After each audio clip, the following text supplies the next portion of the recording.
And we are back. Welcome into another episode of Keeping Up with the New York Jets. Today is Thursday, September 12th. We are sandwiched in between the Jets' blowout loss on Monday Night Football to the San Francisco 49ers and their upcoming bout with the Tennessee Titans down in Nashville, Tennessee.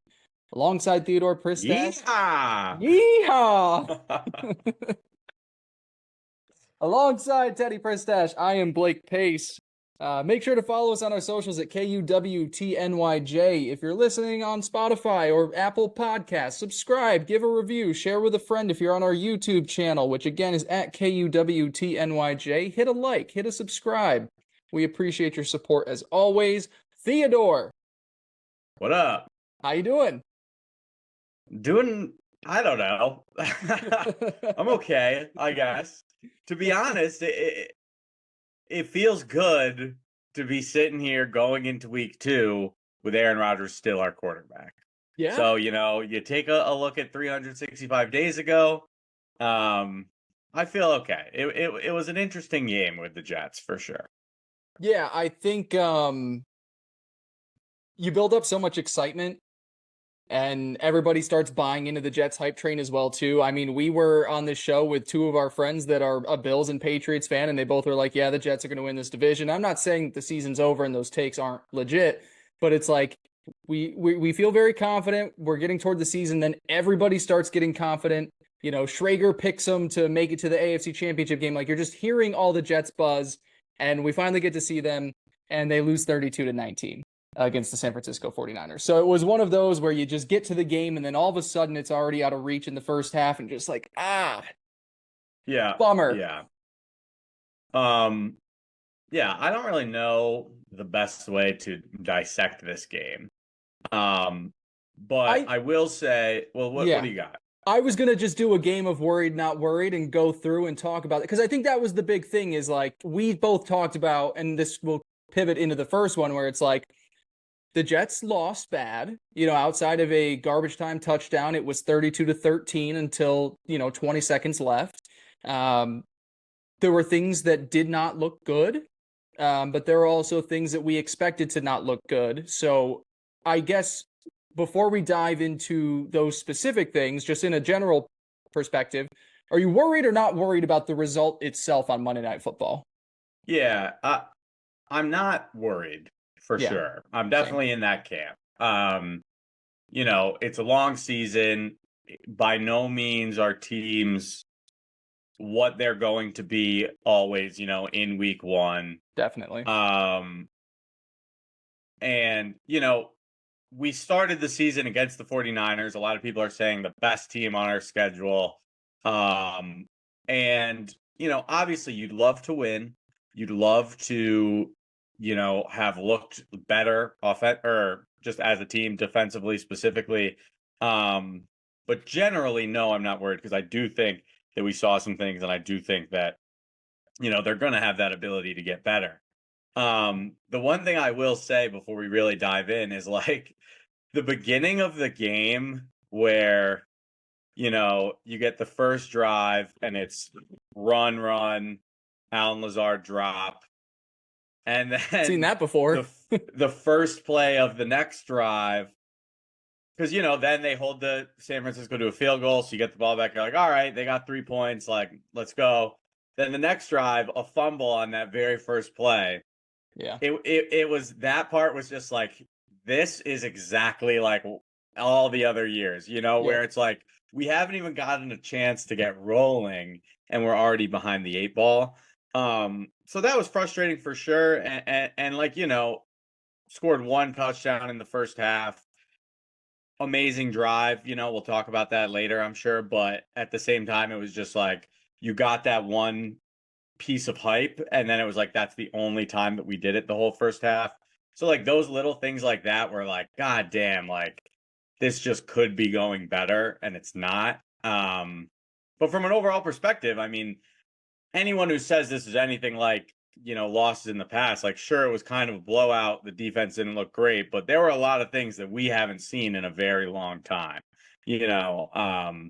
So overall, I'm not too worried. Yeah, I'm not worried either. And I think the biggest point that is always like it's week 1 of the NFL season. And Yeah. half the teams will look, like this you could if you were just basing it off week 1, you'd be like, wow, the Saints are the best team in football. They beat the Right. Panthers 47-10.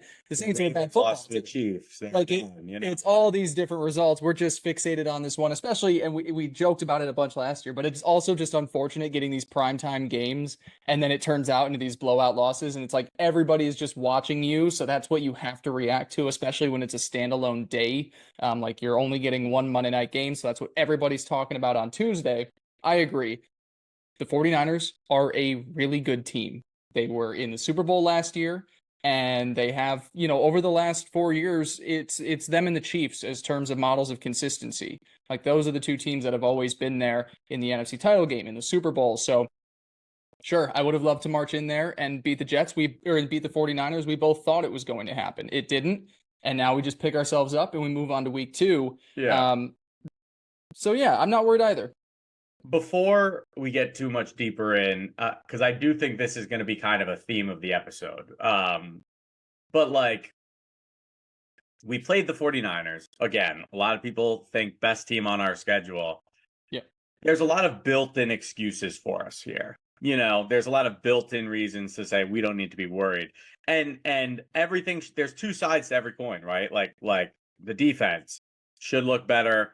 It needs to be addressed. It needs to improve. That doesn't necessarily mean I don't think that they will. So I'm just going to throw it out there that like that excuse of, hey, we were playing the 49ers is probably going to be pretty common.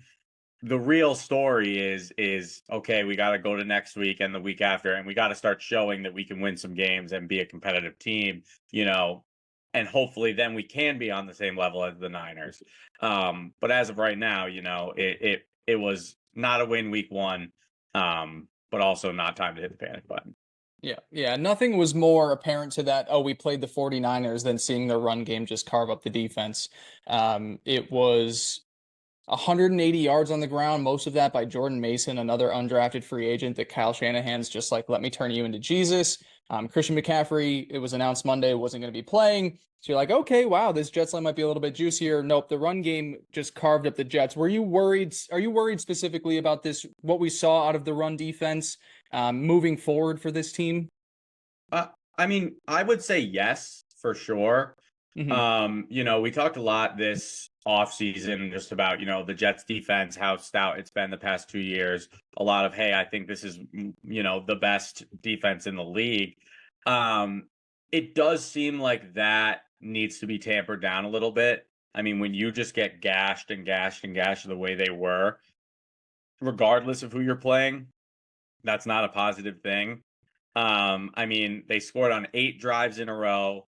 First time it's ever happened, basically, in Jets history. The stat that's going around is like, it's the first time it's happened in 45 years to the Jets. But then it says when tracking of this start began. So Right. basically, it's like, as long as we know, no team has ever scored on the Jets 8 possessions in a row. And that was really the story of the day, right? Is every time that the Niners had the ball, it was like they're going to take 8 minutes off the clock and they're going to score, and there was just nothing we could do about it.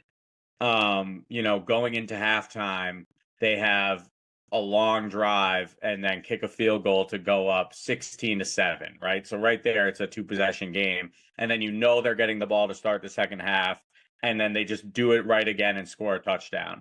And so right there, you're sitting there with a 16-point deficit. And that's still a 2-possession game, but the game just started to get out of reach because every time the defense touched the field, they weren't able to get off. And I think what worries me, the 49ers being elite in the run game and running these zone schemes that just worked perfectly and kind of capitalizing on our D-line, overcommitting, not getting the right gaps, bad tackling, laundry list of issues. What I thought really stuck out was then they were able to, turn that into the play action game, turn that into the passing game. And of course, when you're running the ball well, it makes it easier to pass. But in previous years, it sometimes felt like teams would bail the Jets out because for some reason they're running it, and then they'll try to throw 2-3 plays in a row, and our DBs and linebackers are just locking them down, and are able to get off the field that way. In this game, I mean, guys were just wide open. Like they Yeah. were just finding gaps in the middle of the field. It's not like Sauce had a terrible game. DJ played okay. It wasn't horrible. He had a He few got rough beat a couple plays. times, but a majority of them were just like, the safeties, the linebackers on just these middle crossing routes. And I do think that's something that we need to worry about and for sure need to address. I mean, the 49ers play 17 games. They played 17 games last year. They didn't score 8 possessions in a row in all those games. You know what I mean? So like you can say, hey, we were playing the 49ers. The defense got worked, and it was definitely surprising. And I would say my confidence that this is a top 4 unit, top 3-2-1 unit is a little bit, dampened for sure.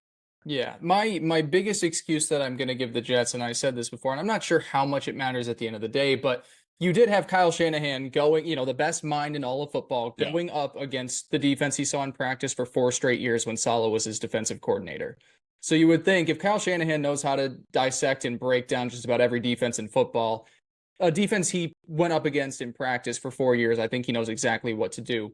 The Jets, as much as we hyped up their team last year, and I know some of these numbers can be a little inflated, they were a bottom 10 unit in rushing yards allowed. And you could say most of those teams were leading for the majority of games last year, so you're kind of just padding those stats at the end of the day. Yeah. But really what it has been for the Jets is they are an elite pass defense type team. 100%. And last year, or in Monday's game, you're right, there were some bigger opportunities for the passing game, but I think that was set up just by how prolific the rush attack was, where really everybody was so honed in on trying to stop Jordan Mason and get them to a 3rd and long that you could just break these easy passes where you're, like you said, beating the linebackers and safeties on the Jets defense. I think the collection of talent on the defensive line, it's something we talked about all offseason, but like losing John Franklin Myers because he was making too much money, or losing Quentin Jefferson, who was a plug in the middle of the defense last year as a D tackle. The shuffling around of guys, wanting Michael Clemens to step up into a larger role. We talked about how it wasn't going to work. It didn't work again. That's the one thing where I look and I'm like, man, the room had some nice guys. Kinlaw had a good day, most specifically getting to the quarterback or pass rush win rate. But yeah, I guess it's to me definitely concerning when you take a look at the guys that we had last year that did a great job against the run to them not being here anymore, most notably JFM and Quentin Jefferson, where you hope some of these other guys can figure it out. But also, look, you're shuffling in new pieces. Like I said, we don't want to overreact here. I still think it can be, like you said, a top 5 defense. It just definitely didn't look like it in week 1. Yeah, no, I totally agree. And I don't think that will hold, that they'll just be getting gashed and gashed and Because not every gashed. team is the 49ers. Sure. Yeah. But there was, like Jalen Holmes was, starting on our D line. Yeah. And is a guy who got signed 4 days before the game or something like that. You know what I mean? Like there's those little things where it's kind of like, hey, sure, yeah, we found these UDFAs, 3-4 guys I think 3 guys made the team as UDFAs on the D line. Great story. Might be an indication that you don't have the talent that you should. You know what I mean? Yeah, and it was just like that first, because the first couple drives where they hold them to field goals, they were strapping up and getting the stops in the red zone and things like that. But that 3rd drive when they finally broke through and scored a touchdown, I mean, they were just running the same play back and forth, left and right. Like they were running between the guard and the like it was basically 42 power, like from high school, or like 47 power. It was like they were running right off the tackle and just getting these gaps and a combination of just getting beat off the line as well as poor gap management as well as poor tackling. They could just do whatever they wanted, and the game got away from us pretty early. I do think that the story of this game is the defense. Mm-hmm. I think a lot of people who, are maybe dumb idiots who I hate, who are just maybe not as tapped in, like look at the offensive production and the stats, and say, hey, I mean, the offense didn't really look that good. This game was about the defense. I mean, basically 40 minutes to 20 minutes time of possession. The defense couldn't get off the field, and that defined the game.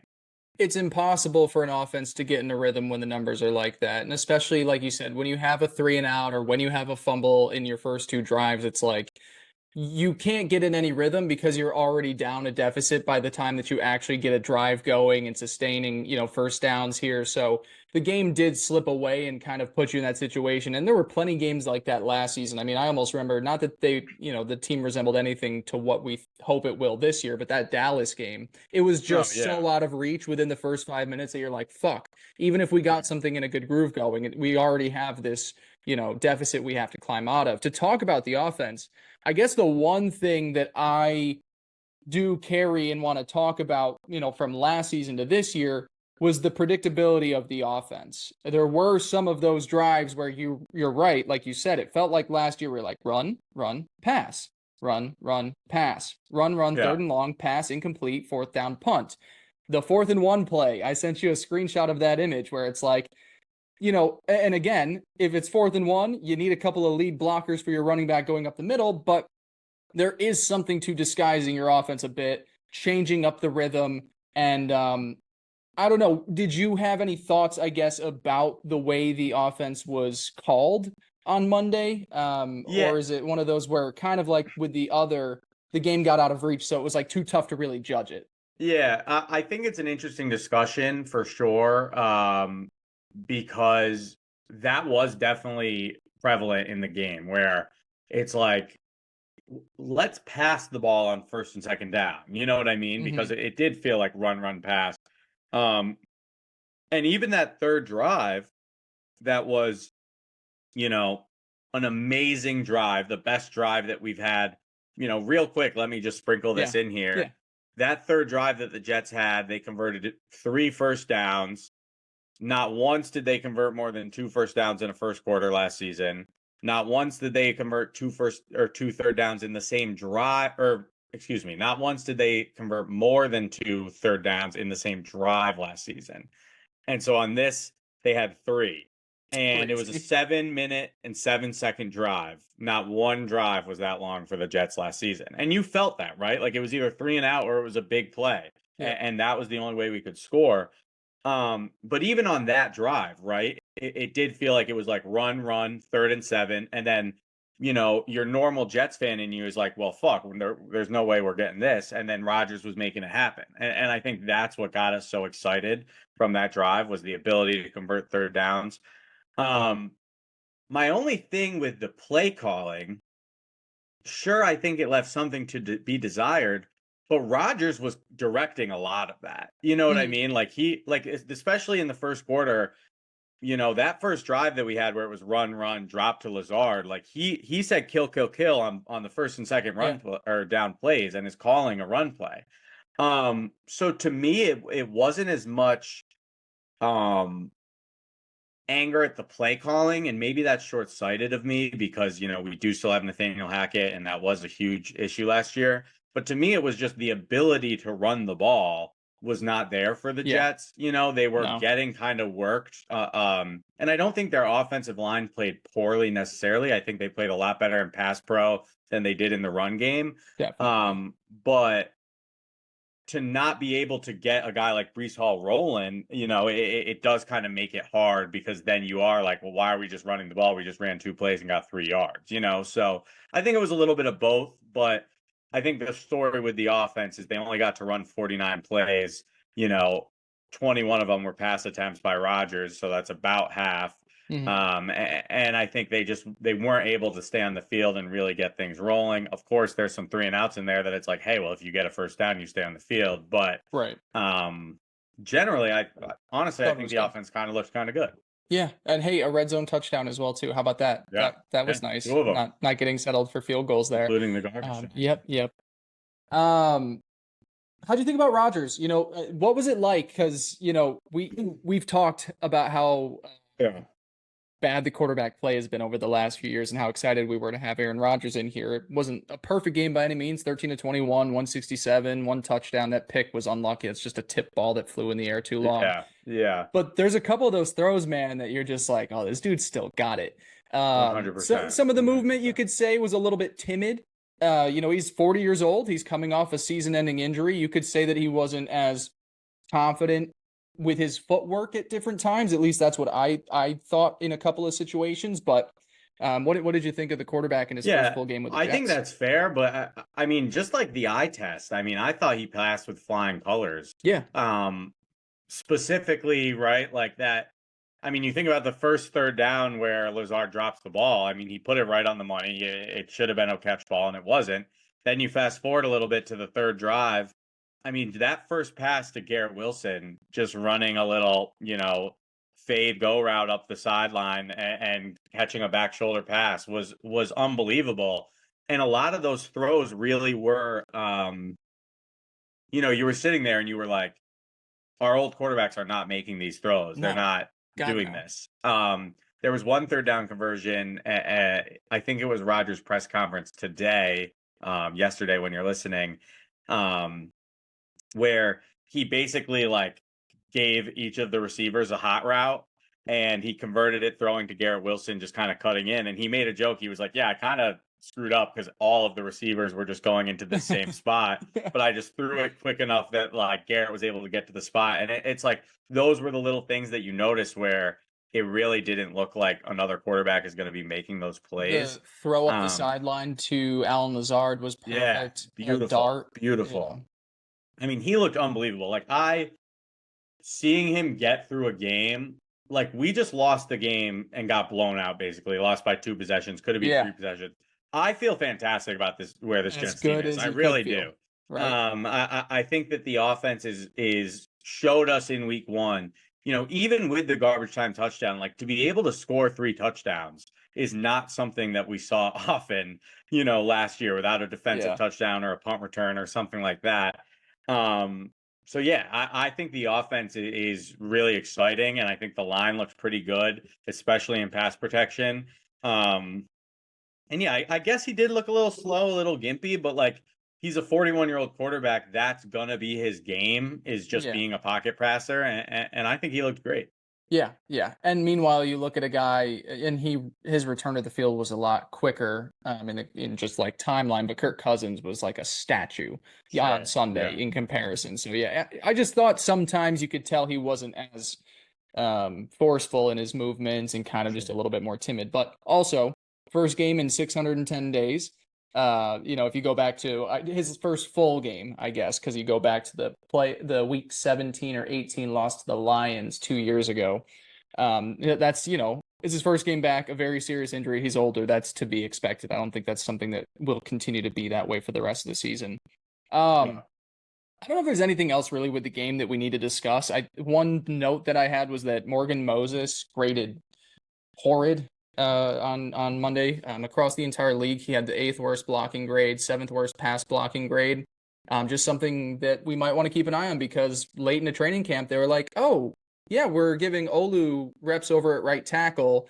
If Morgan Moses continues to maybe, I don't want to say disappoint, but not be as strong as he once was, like we said, if Fashanu is part of the best starting 5, that might be an opportunity for him to slide in there.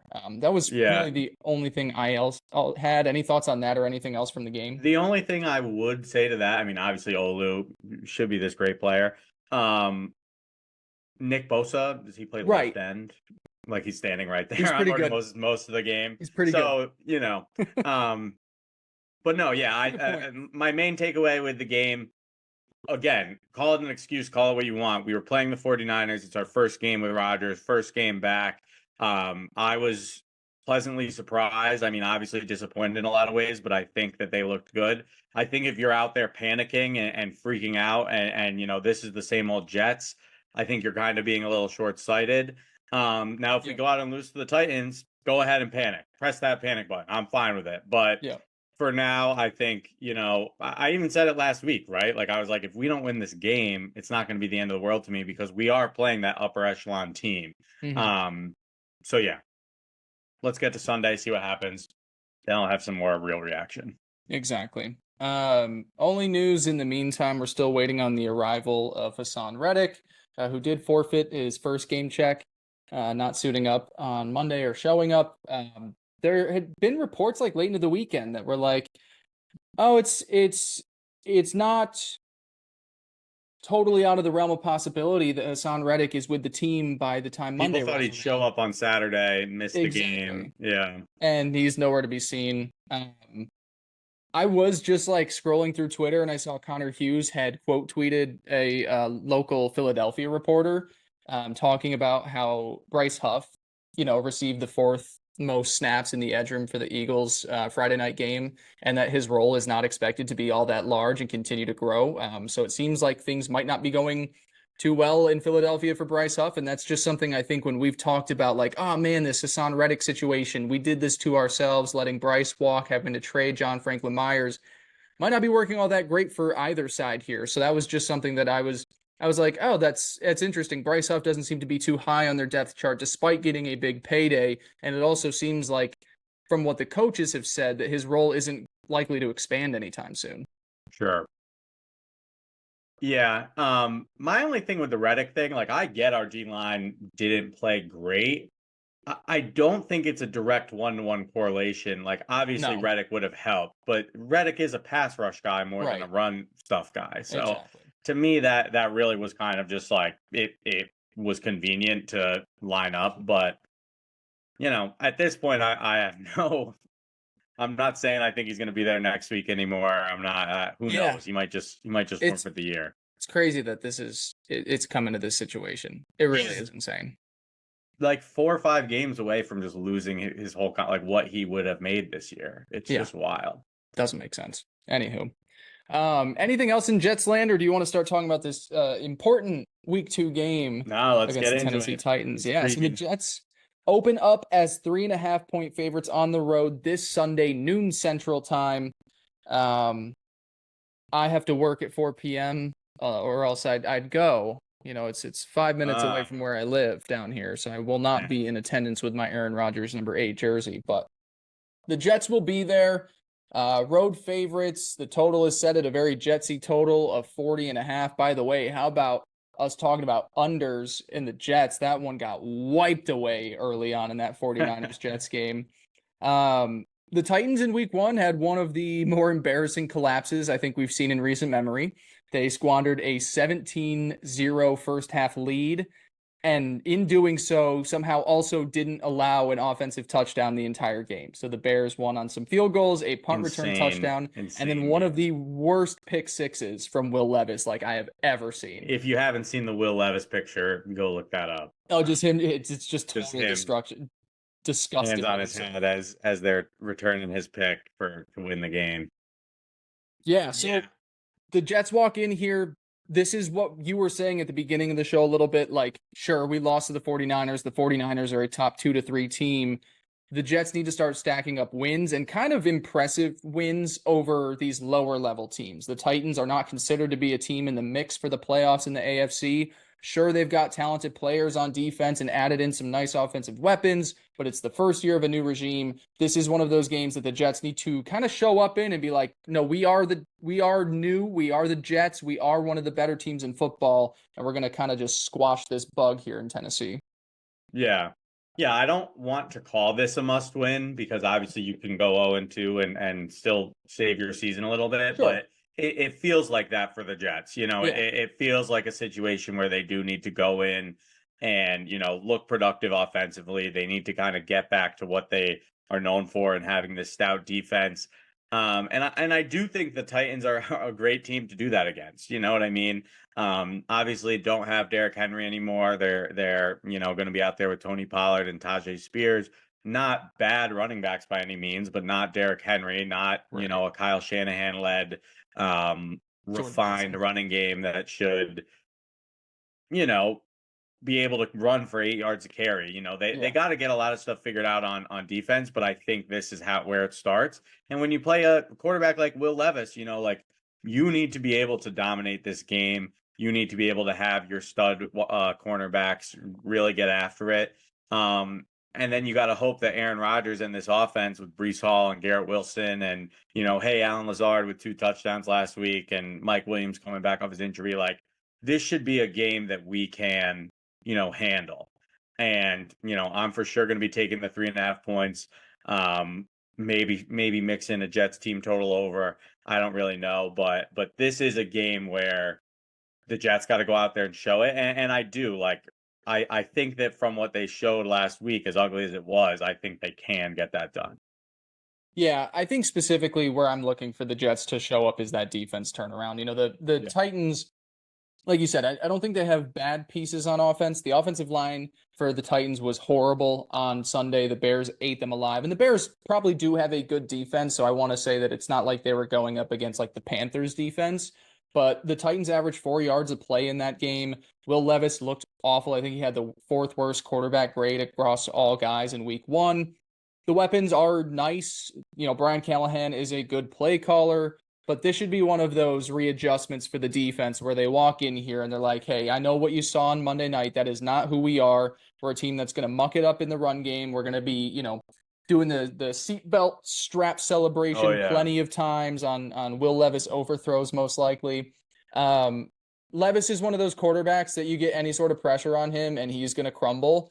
And the Titans offensive line doesn't have enough guys to even keep up with the Jets pass rush, even if it doesn't have Haasan Reddick, even if it doesn't have Bryce Huff and John Franklin Myers. I think the Jets defense is really going to be what turns around the most in this second game. Like the offense, yeah, I would like it to be a little bit better. I'd like to see a little bit more out of the ground game. The Titans do have a good defensive line. Jeffrey Simmons, Tavondre Sweat, they've got good guys, but the depth really isn't all that there. I just don't see any situation in which the Jets are losing this game, which is, I shouldn't be saying that because it's any given Sunday, but given how Monday played out, given that they've got the short turnaround with New England on Thursday as well, too, like this is one of those games that you don't want to let slip away. Yeah, basically. 100%. Yeah, and obviously, the defense is the story, as you said, as we've been harping on. They need to look better. They need to be able to get off the field. I mean, truly allowing a team to score 8 possessions in a row, allowing a team to have 40 minutes of time of possession on you. It's just unacceptable. You're not going to win football games like that. Offensively, I mean, you want to see that ability to, get first downs consistently, stay on the field. You want to see the Jets, run the ball and be able to get things moving there and be ahead of schedule as opposed to, constantly being in these 3rd and 7, 3rd and 8 situations. But yeah, it's almost like, last week is like the big marquee matchup, Monday Night Football against a great team, and you want to show that you can hang with those guys and you fell a little short.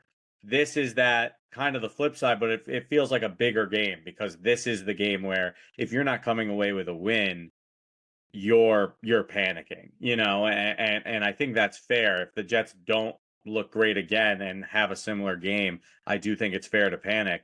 But they should just go out and stomp on these guys' throats and just dominate them for 60 minutes. They really should. I'm excited. I hope Aaron Rodgers just balls out. Yeah. Yeah, I'd like to see a it's weird. I heard a stat listening to a couple NFL shows today. Rodgers hasn't had like a 300-yard passing game since 2021, which is like forever ago. Like hasn't just have any in 2022. Well, I guess that was his worst year. Yeah. Yeah. So no 300 passing yard games. Not that matters. Not that that's an indication of if anything, that's an indication of having a bad defense where you got to put up those huge numbers. But it is just funny. I still think it'll probably be one of those kind of lower scoring Jets games that we're accustomed to. I would be surprised if the Jets came out and put up like 30 plus points because I don't think that's necessarily what their brand should be if the run game is going the right way. But I think the 3.5 is kind of crazy. I think that line, and I get it, they're on the road. They have one less day of prep. But to me, this is like a significant gap in talent when you just look at the entire roster. It's a bounce back spot, and that number is, a reaction to the Jets losing and kind of getting blown out against San Francisco and having those questions. Is the defense going to be as good? But, you think about this Tennessee offense and you think about, they have a guy like DeAndre Hopkins out there. you would hope Sauce Gardner is going to be able to handle that, and then it's like, where do they go to next? And yeah, the two main things is the run game and then the offense being able to like stay on the field and have that time of possession. I think those are the two keys to the game. But the Jets defense needs to step up and show that teams aren't going to be able to run on us and have the ball for 8 minutes the entire game. Yeah. You got a score prediction, Theodore? I'm thinking like 27-10. I was going to go 24-10, so I like that. Yeah. It would just feel really good. Like, get a win by any means necessary. Yeah. It would feel very good and refreshing to just see a dominant showing against a team that is not supposed to be good. It would feel very good. Like, it would just be like, I don't want us to be sitting here sweating in the fourth quarter with the Tennessee Titans. I want this game to be wrapped up by the middle of the third quarter and just be like, wow, okay, we are capable of stomping down on bad teams. Yeah, and I think that's, well, sorry, but I think that's something we haven't seen. And like, even games that the Jets, the Jets have mixed in some like 30-point games, 28-point games. Like, it's always with like a punt return or a pick six, and that's great. But it's like, I want to go and I want to see the offense score 3 touchdowns, and I want to see them move the ball and have a lot of scoring drives and convert in the red zone. Like, that is what I'm looking for. And, you need to pair that with this great defense that we've been hyping up for a year, and I think that's what we all need to be looking at is this defense. Are they going to step up and, be able to be one of the better defenses in the league? But yeah, I'm totally with you. I mean, they should dominate this game. What's that? So we're both at the under, just slightly because we're not giving the Titans much. But yeah, they should crush these guys. I mean, the Titans just lost and they didn't allow an offensive touchdown. Right. Like, what the hell, So an offense averaging 4 yards a play. Yeah, in today's NFL is crazy. And again, offensive numbers were down as a whole across the league, but 4 yards a play when you're in today's NFL where passing is so prevalent is just like, I don't understand it. The one last thing that I guess I wanted to do before we wrapped up this show, I'm giving it one more week before we talk about Allen Lazard. I want to see one more game before we start. We didn't talk about him at all. I want to see another game. I want to. Oh, well, let's give him his flowers for sure. Sure, but I mean, we talked about it in the offseason, right? Like, it makes a lot of sense for him to look a lot better this year than what happened last year. That first drop, was just like, God fucking damn it. Like, the beginning of this game really did feel, and even after that drive, like, that drive had all of us Jets fans, feeling on top of the world. But even after that, it was like, all right, well, here we are. The second half's about to end. We've scored 1 touchdown. The beginning of the game was the way it was. It felt very Jetsy, regardless of all the hype and the excitement that drive brought to us. But no, there's no reason Allen Lazard can't ball out. And like, we talked about this with Mike Williams, right? Like, he's coming off an injury. 9 snaps on Monday. He's right. And that's nothing, right? 9 out of 49 snaps. The Jets didn't have a lot, but that's basically like not playing. So it's not surprising he didn't do anything.